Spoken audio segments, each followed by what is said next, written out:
We always like to start these reports with a little bit of local colour. Nice.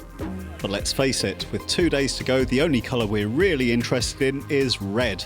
The race leader's jersey was sat on Chris Froome's shoulders ahead of a challenging 5th stage. Right, pay attention at the back, because this one's got plenty of twists and turns.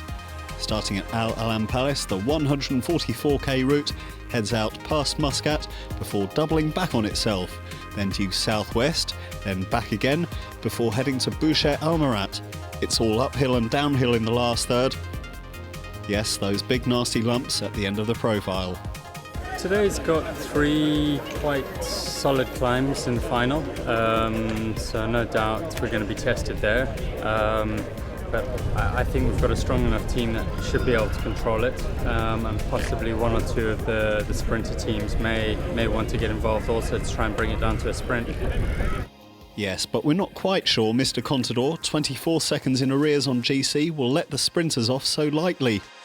The Spaniard's bike at the front here with some equipment changes based on the profiles, shallower Zip 202 wheels. And Thursday's Green Mountain stage winner Joaquin Rodriguez looked sprightly too after pulling himself to within 45 seconds on GC. There would certainly be some tough questions asked of the non-climbers, among them Bobby Traxel looking to keep hold of the most aggressive rider jersey. But no questions would be asked of Peter Sagan. Sadly, he was a non-starter after coming down with bronchitis. The stage started at warp speed, a break of 9 riders belting through Al Bustan with the peloton lined out behind them.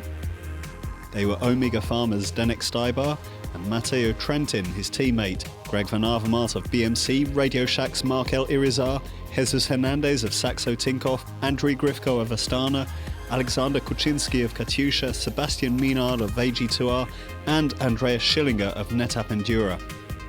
The gap went out to around 2:35, making Stybar virtual race leader, but with Sky riding on the front, that situation wouldn't last. Coming up the climb the first time, the breakaway's advantage remained intact, Sky still tapping out the required tempo for Froome on the front. Second time up on the opposite, steeper side, the gap had shrunk to less than a minute before a catch finally took place at 120 k's. Behind, the non-climbers were suffering like dogs, Traxel putting a brave face on it. The slugfest between the favourites third time over, Contador the animator, but Froome and Rodriguez fought their way back to him and the trio opened up a really decent gap on the descent. That's the group with Cadel Evans coming through now, the gap at that point 18 seconds, and crucially no 4th placed Vincenzo Nibali yet. The Astana rider was in a third group, snaking down the descent in hot pursuit, but losing 34 seconds on the day. The front trio held off all chasers and the finish came down to a sprint between 3 non-sprinters. Froome managing to hold off the Spanish duo of Rodriguez and Contador for the win. So 3 trips to the podium for Froome at the end of the day, stage winner, green points jersey, and crucially the red leader's jersey, now with an increased lead of 27 seconds over Contador, and he's very unlikely to relinquish that on Saturday's final stage to Matra Corniche. Phil Sheehan, GCN in Oman.